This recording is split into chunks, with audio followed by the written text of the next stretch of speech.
یو کس وایي چې د طلاق او د خلع عدت یو شانی کې په دې کې فرق وي او یو شان. یو کس تپوس کوي چې د پیدایش نه واخله تر مرګه پورې چې د انسان په قسمت کې څه لیکلي هغه ضرور میلاویږي، نو بیا د اسراف لفظ ولې استعمالیږي؟ حالانکه ټول هغه په قسمت کې د انسان په قسمت کې خو بیماری بیماری دی نه خوښي، د انسان په قسمت کې اکسیډنټ وي اکسیډنټ دی نه خوښي، ځان بچ کی. دغه سه د انسان په قسمت کې چې لیکلي نو دا د الله کار دی او تا ته د قسمت پتم نشته دی او ته اسراف کې نو دین الله پاک منع فرمایلی ده او دا ستا په اختیار کې دی. الله جل شانه تا ته ستا قسمت نه بیان کړي چې ستا په قسمت کې کفر دی، ستا په قسمت کې معصیت دی او څومره مصائب تکالیف چې دي دا ټول په قسمت کې لیکي، لیکن سړی خوښي نه. یو د الله جل شانه کار دی، یو د بنده کار دی.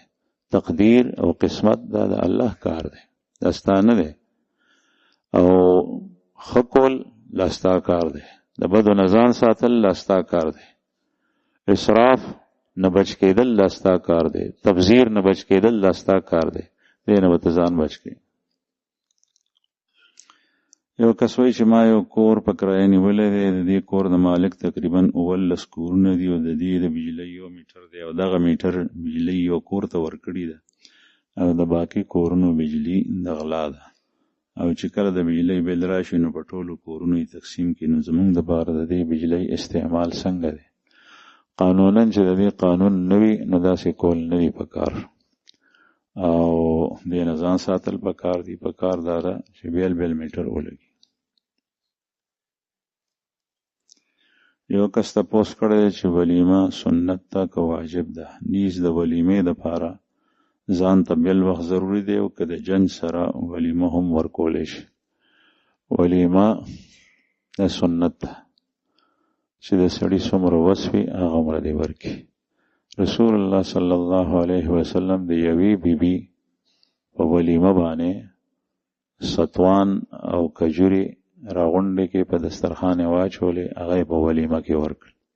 حضرت صفیه رضی الله عنها چې څومره د انسان وس کېږي هغه عمره کسانو ته دی ووایي نږدې کسان دی راغونډ کې حاضرین دغه ولیمه ده. که د ډېر زیات وس کېږي نو دا ده. د ولیمې لپاره قرض راغوستل د چا نه راغشتل او ولیمې لپاره شهرت ریا او نمود دا حرام دي. نو واجب نه ده لیکن د خوشحالۍ په وخت کې چې کوم دی نو څه نه څه کول پکار دي او باقی ولیمه خوشحالۍ پسې پکار ده چې خوشحالي حاصل شي. نو مناسب داسې ده که چا په هغه ورځ باندې ورکړه چې په کومه ورځ باندې ژوند ته ځي د هغې نه مخکې نو هم وشوه، لیکن پکار داسې ده چې خوشحالي حاصله شو نو هغې نه پس دعوت ورکړي. بل تپوس یې کړی دی چې یو سړی د بل چا نه ماشوم واغشتو، هغه ماشوم لوی شو، د هغه واده هم وشو، هغه په نکاح کې د دې ماشوم چې د پردې ماشوم یې اغشتی دی د هغه د والد د پلار د نوم سره خپل نوم ولیکلو، دا څنګه دی؟ دا ګناه ده. قرآن کریم کې الله پاک د دې نه منع فرمایي. قرآن پاک کې الله پاک فرمایي ادعوهم لآبائهم هو اقسط عند الله، ان کو اپنے آبا اپنے باپ کی طرف نسبت کرو چې ماشوم د چا زوی دی هغه ته نسبت وکړي، بل چاته نسبت کول دا ټیک نه ده. بعضې احادیثو کې سخت الفاظ راغلي په ورځ د قیامت د وعید تذکره ده داسې کس دپاره چې پردی زوی هغه بل ته نسبت کړي. من انتما الی غیر ابی، جس نے اپنے آپ کو اپنے باپ کے علاوہ کسی اور کی طرف منسوب کیا داغه دپاره دا وعید دی. ماشوم خو خبر نی، هغه ته د بچپن نه په غوږونو کې دا چولې شوي چې پلار دی دا دی، لیکن دا د لویو دپاره ګناه ده. یو کس وایي چې یو کس ته هغه کور په کرایه باندې ورکوي او وایي چې 50,000 د ایډوانس راکړي نو 15,000 کرایه ده او که 1,00,000 دی راکړي نو 2,000 کرایه ده. د اډوانس په وجه باندې کرایه کمول او زیاتول لا څنګه دي؟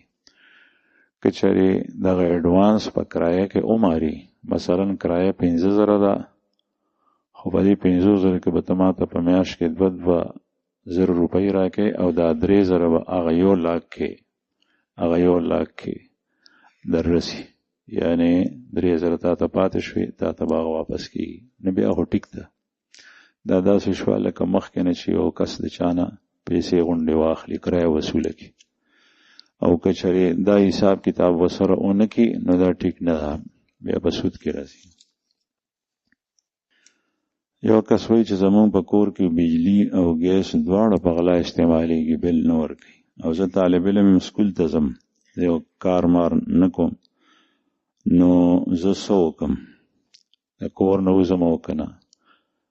د کور نه موزه، لیکن د کور افراد مور پلار مشران رونه هغوی پوه که چې دا کار خطا دی، غلط دی.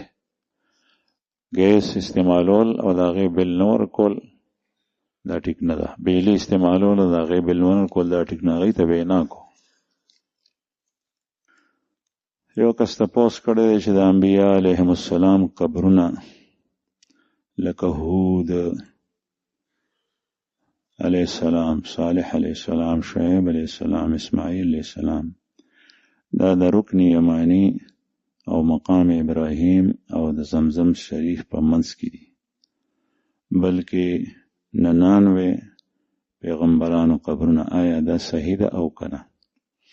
دا روایات دي تاریخي او کمزوري دي، پسې شاته پوخ مضبوط دلیل نشته. البته دومره ده چې اکثر انبیاء کرام چې د هغوی په قوم باندې عذاب راغلی دی، نو هغه انبیاء کرام بیا راغلی دي مکې ته، هغه علاقه یې پرېښې ده. لکه صالح علیه السلام قوم چې کله هلاک شو نو هغوی بیا رال مکې ته. هود علیه السلام چې قوم هلاک شو نو بیا رال مکې ته. نو ظاهره ده چې د الله جل شانه کور سره پاتې کېدل، او بیا چې کله په هغوی باندې مرګ راغلی، مرګ هر چا ته شته دی، انبیاء کرامو د دنیا نه تشریف وړی دی، نو بیا به دفن شوي هم دلته وي. نو 2 قوله دي. یو قول دا دی چې دا قبرونه په مینا کې دي، او دویم دا ده چې د خانه کعبې سره نږدې ښخ دي. لکه د اسماعیل علیه السلام د مور بیبي په باره کې یو روایت دا دی چې د هغې تدفین په حجر کې شوی دی، چې حتیم وطن سبا ویلی کېږي، خانه کعبې سره متصل چې کومه ټوکړه ده.